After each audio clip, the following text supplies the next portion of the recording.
Hello and welcome to my new Baboonery video for Predator 2. Quite random, eh? Now that I've got your attention on that, let's talk about Predator 2. Now, Predator is one of the greatest films made, in my opinion, from creature features to Arnold Schwarzenegger to whatever you want to class it as. From the great minds of Stan Winston, James Cameron, all collaborating on there, along with John McTiernan, the director of Die Hard, we got one of the greatest movies of the 80s. Sort of think you're going to watch a Commando film and all of a sudden this guy turns up and then all of a sudden he takes his mask off as well and everyone just fucking lost their minds. And Predator over the years has gone from VHS all the way up to super special editions and even redone in 3D. So the appeal, the marketing has always been there for Predator, but as well as Predator being an iconic movie, the sequel, Predator 2, Predators, then AVP and AVP 2 have not lived up to the hype, and a lot of times it gets trashed. With the fourth Predator coming out this year, I want to take out time to look back at Predator 2. Now recently I filmed a podcast with Jack where we talk about Predator. That should be out by the time this comes out, and we will be filming companies for Predator and Predator 2. And Predator, sorry, getting confused, Baboonery. Fucking level the forest. Yeah. You were always that guy. Whenever you played Predators or Aliens, if you were playing Predator, you were always, I'm the guy with the minigun. I want the minigun. You stand there at the top of Castle Side Wood, just Bob. You're all dead, Bob. And who were you if you had? Who were you if you were playing Aliens? That's it. Everyone always wanted to be Hudson. Oh no, I wanted to be not Bass Guess. Pal Drake. With that huge gun. And everyone, no matter what you played, everyone had to, if you were the first person who like got a little bit of action, everyone would just go, let's rock. It's probably why Daniel went in the army though. But he just didn't, because Daniel lived right out the back of the woods. He was there all the time. Yeah, from what I can remember, when we played Predators and this, that and the other, when them like grew up and started playing like Levo and this, that and the other, he was always like the stealth assassin. He took it so seriously. He'd come down the woods with his head torch and his camel gear on. He stood there looking for someone and you'd turn, you just see two eyes open. He's a fact for you. We just seen the Predator's green blood there. Yep, it's glow sticks. Yep, and do you know what else? KY jelly. Oh yeah, because Predator like to party. I've got some glow sticks behind us. I'm saving it for the reanimated video. Hope you haven't got any KY, because that would just make tonight very awkward.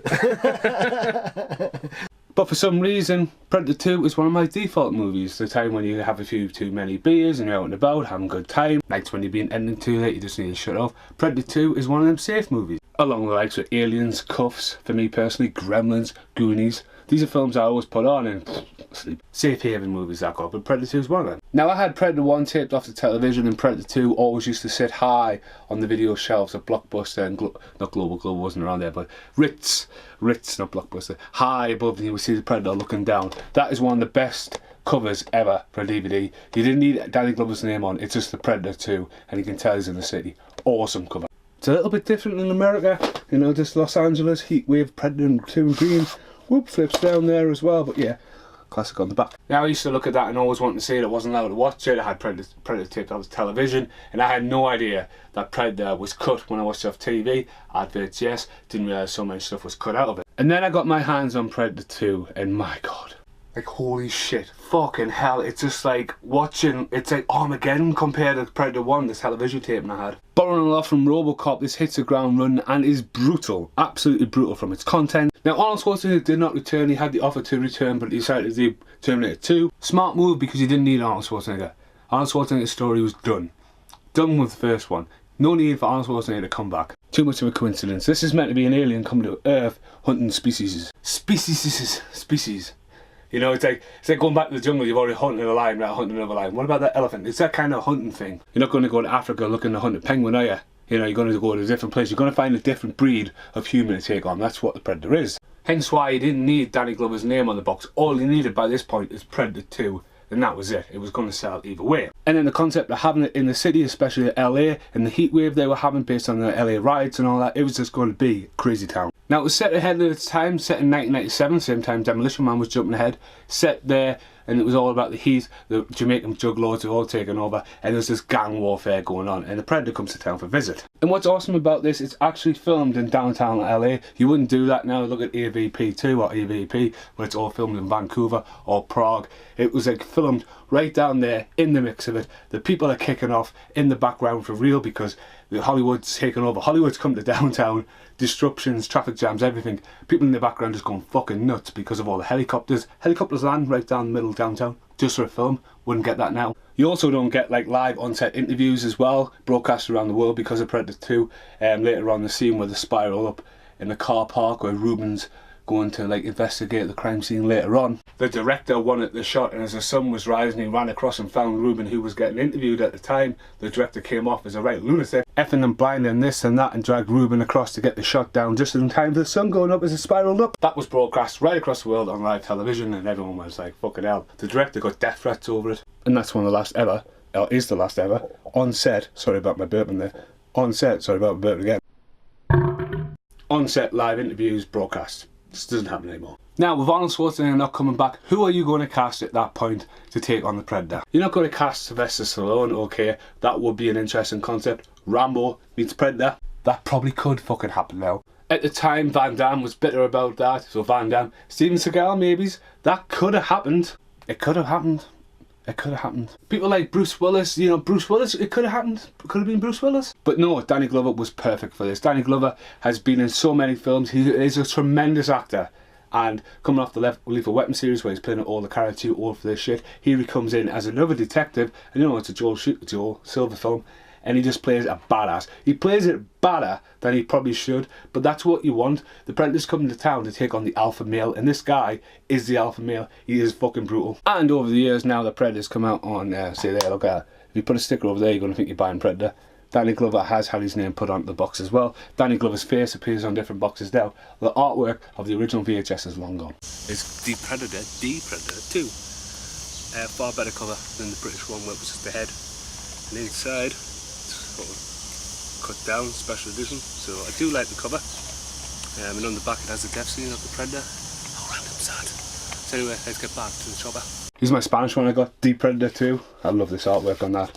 That's fucking awesome, that one. Anyway, away from the covers. So one of the great antagonists to come into this is Gary Busey, who plays Agent Keyes. He's great. Now, he's the one who apparently set up the mission in the first film, crosses over to that.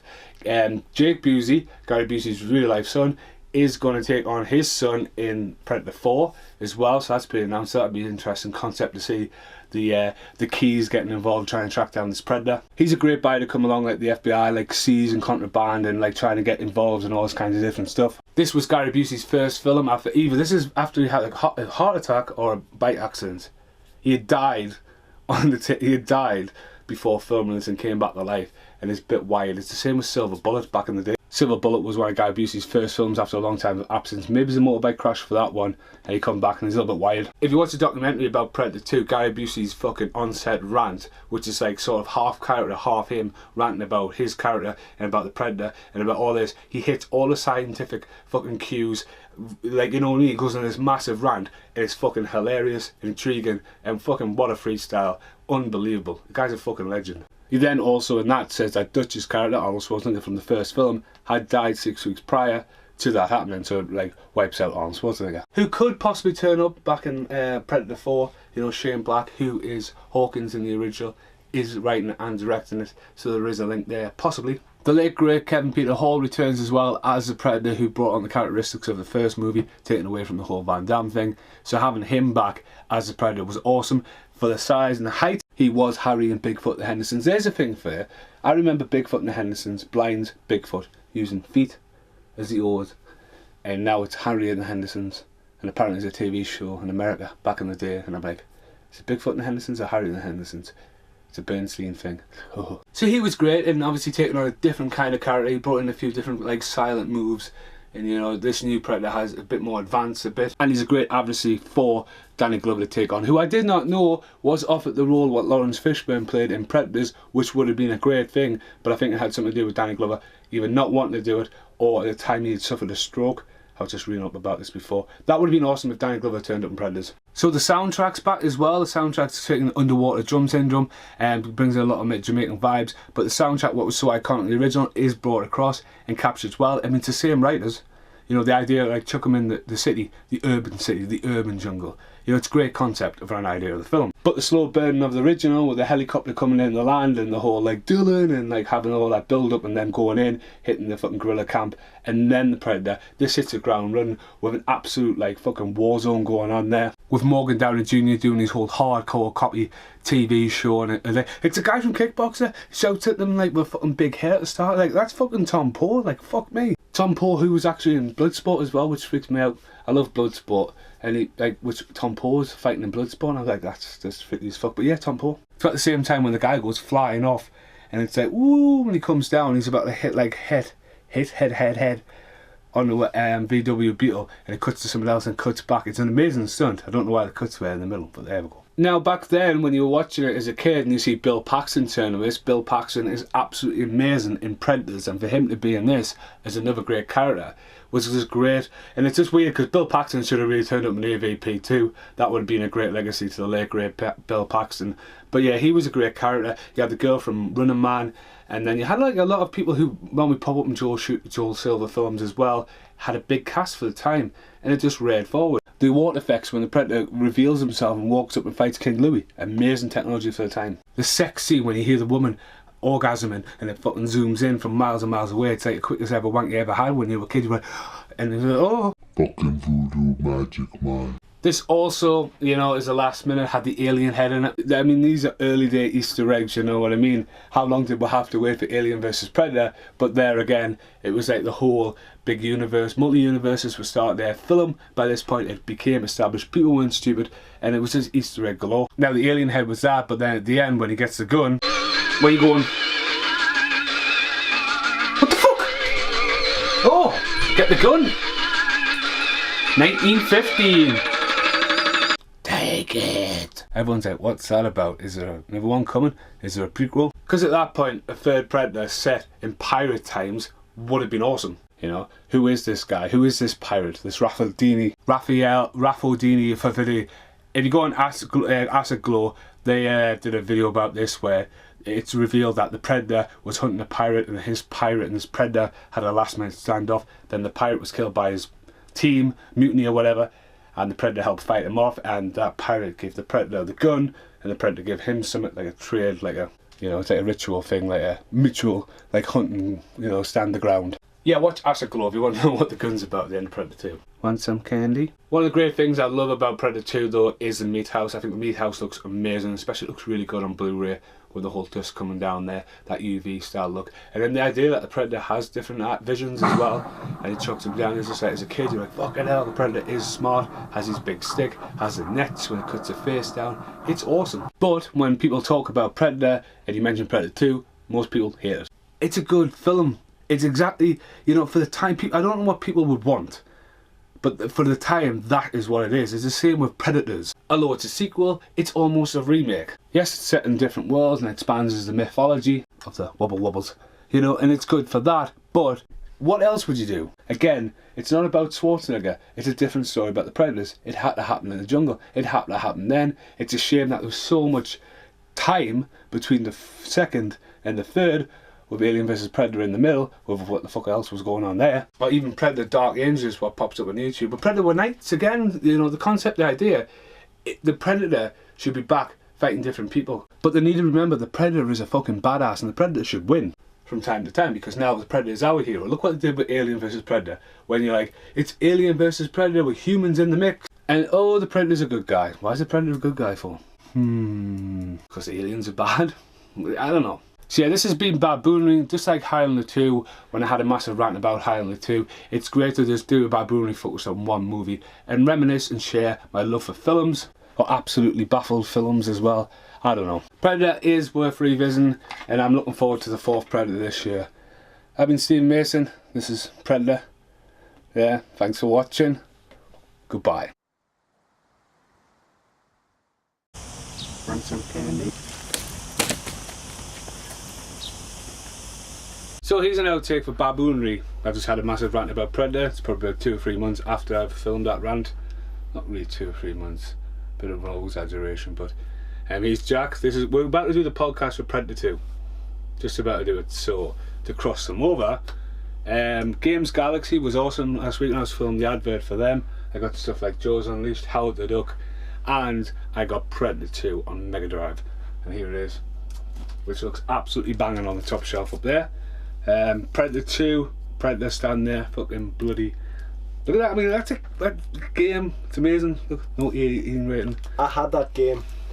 I had this game for all of 5 minutes. I think I might have even borrowed it off you. And I went, man, look what I've got. And because it was Predator, she confiscated off me and wouldn't let me play it. Jeez, man. And I've never actually played it. Well, you're Danny Glover running around the shop shooting people, sort of a like horizontal view, and the Predator's eyes comes up, and the Predator pops up in the corner, and I think you open it. Jack's going to open it. Yeah. Ooh, I'm like a kid at Christmas. Have you got a Mega Drive? Yeah. I'll have to wait till next time. Predators. We'll do an outtake for Predators with the Mega Drive because I need to set it up. Oh, check this out. Look at the disc. Disc. That's not a disc, that's a cartridge. Cartridge, that's the right word. No saves. My brother Kieran actually won his Sega Mega Drive off. Can you remember the DJ Cat show on Sky One back in the would have been the 90s? Fucking Sky in the 90s. Fucking look at the posh bastards here. Top end of Castleside here. Who had fucking Sky in the early 90s? Can you remember when you used to ring up and you'd go left, left, right, right, right? Your brother won a Mega Drive and an overly sized DJ Cat hoodie, which like I remember putting on and like the sleeves were hanging down here, and I was like, this is awesome. And I think I wore it for like a month non-stop. It was awesome. Yeah, that's how we acquired a Sega Mega Drive. That booklet there, man. That's a booklet, that. Oh, look at this hard case. Just going on for a booklet there. I'm sure I've got a game I've never opened, so I've just got a game here. Haven't played it yet. What is it? Homefront. You eyeing it up because I lent you Uncharted about 6 months ago. I've actually not even got past the first level. So, too busy. You don't even get a booklet, so you pay like, that's a perfect example. You pay like how much I ever paid for that, but a brand new game on the PlayStation, 45 quid easy. Yeah, but I didn't pay that for it. And look at that booklet you got there. So yeah, the de-evolution of video games. How awesome is that? So this has been the end of Baboonery. We're about to do the podcast for Predator 2. Make sure you check them out. That's Jack, my name's Stephen. Thanks for watching. Goodbye. Oh, look what you've done! Oh shit! Look what you've done! Oh fuck, thank God that's not glass. I know, but look what you've done. Show the camera. I've knocked his clown thing down. You've smashed the clown picture. And I've actually cracked the plastic, if you can actually do that. You do realise what's going to happen, don't you? Oh. The clown is going to get you at some point. That's what happens. Clowns, don't like them. Ugh. Oh, honestly, I'm so sorry. The clown picture? You're actually, funny enough, you took that picture. I did? Oh, yes, I did. Sorry. Hey, Jack. Hey, Jack. Thanks for watching and breaking. Goodbye. Keep my elbows in. I got netted into the corner. Fitting death. Oh, game over. What was the password? Oh no, what was it? Subterra. Hopefully work. Yes, you again. Got us.